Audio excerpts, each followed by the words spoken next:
Good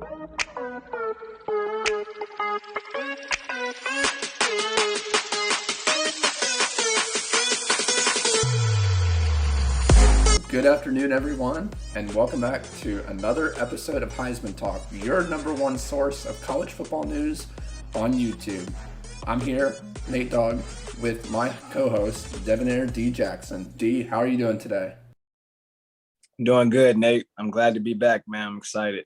How are you?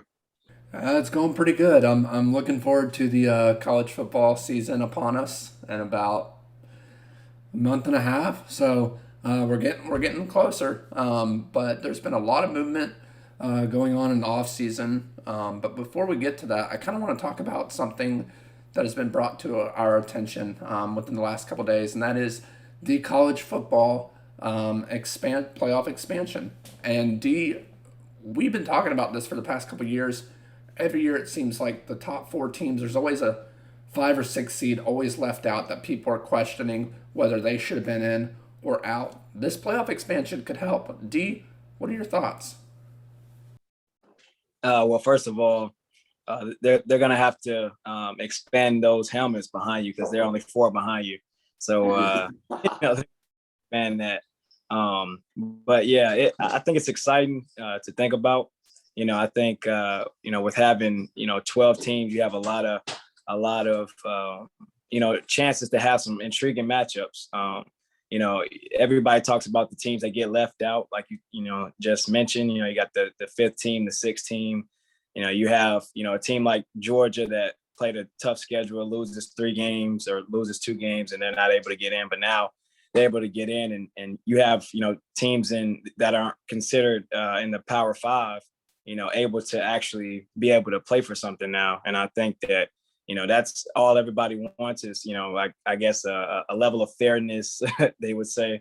And, but I think it's going to be exciting. And I think it's, there are going to be some intriguing matchups. And I love the fact that the first round games are at home. I could just, imagine, a home stadium rocking for a playoff game. I think that that's awesome. Yeah, and I completely agree with you, D. I think it's going to be really interesting because the thing is, you can be in the top 10 and still not be a top 4 seed because the way they're planning on doing it is it's going to be the top 4 conference championship winners first. So let's say you're ranked 6th or 7th and you're not a conference, or let's say you're sitting in top 4, you're not a conference championship winner. Like let's say Notre Dame gets top 3 or 4, right? No conference championship. That means a team like Oregon, who's ranked 10, could get right in there in the top 4 spot and get a bye week. So, it'll be. I'll be curious to see how that plays out. But as far as the games being played at home stadiums, the energy level, the excitement, the revenue behind it, it's going to be exciting from our perspective as college football fans for sure. But yeah, I think some downsides to it as well are those top 4 teams that get the bye. More than likely, those top 3 teams are probably going to end up making it to the championship game anyways. The committee has said that they've made it possible for a team to potentially play in 17 games in 1 year, which is pretty high compared to previous years. But the only way that could happen is if a 5 to 12 seed runs the table, wins the first round, and then goes all the way to the championship game, which is highly unlikely, but you never know. Anything can happen in college football. So yeah, we'll update y'all when we hear more, but for now, that's just all speculation. It still has to be passed by the committee, and then obviously the president has to sign off on it as well. And even if that were the case, D, it looks like they're going to have to wait a couple years before they can even implement this anyways. Yeah.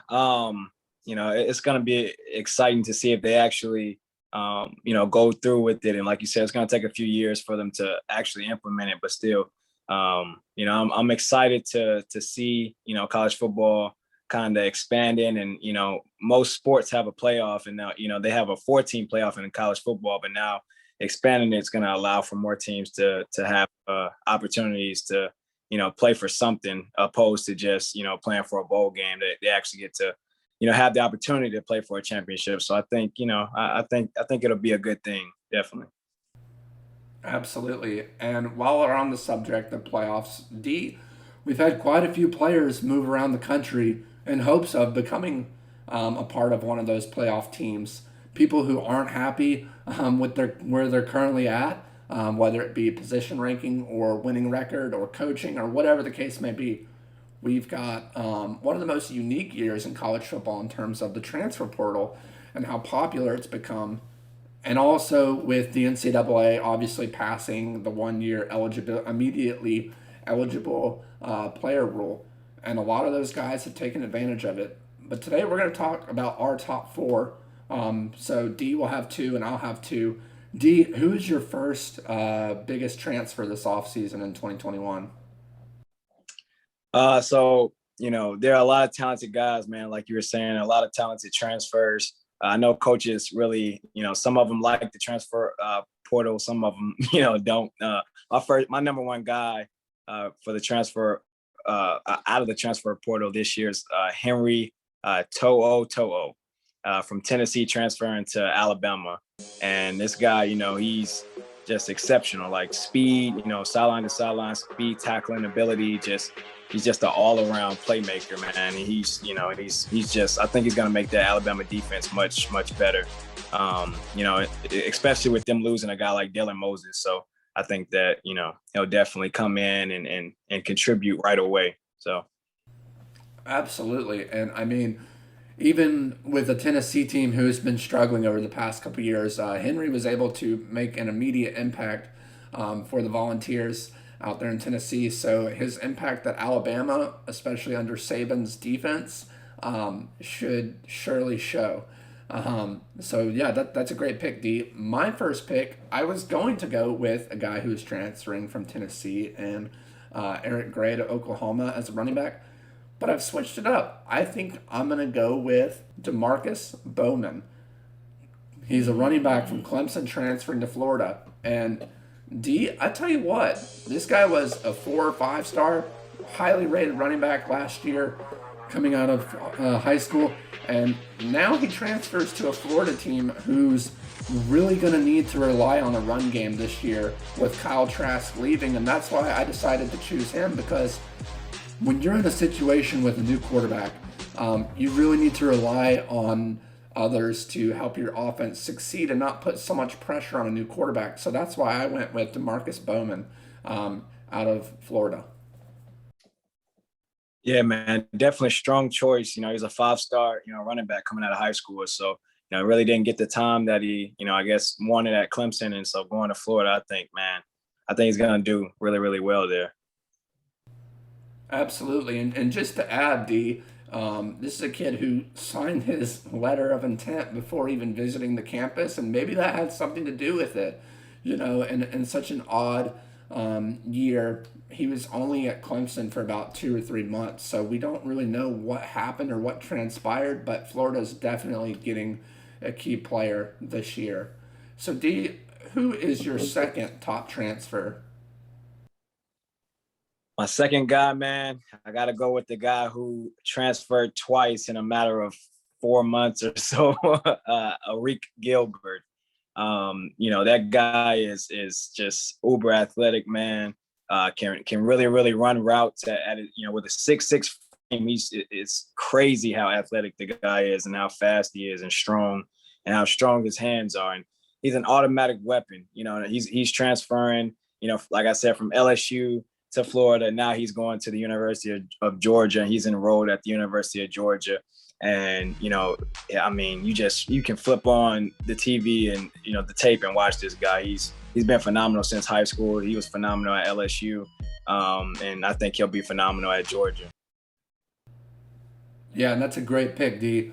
Arik, like you said, has had some trouble making up his mind, and we've laughed about it off camera about how some of these young guys, they can't really find a spot to play. But with Arik being from Atlanta, a Georgia boy at heart, I think UGA is going to be great for him. Not to mention, Georgia has a really good tight end already in Darnell Washington, but they lose George Pickens to a terrible ACL injury, and we don't know what his progress is so far. We don't know how much of an impact he's going to have in the fall.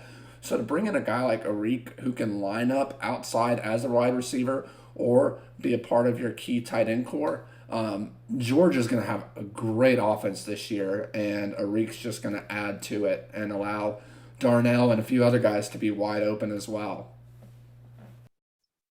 Yeah, man, definitely. I agree with that.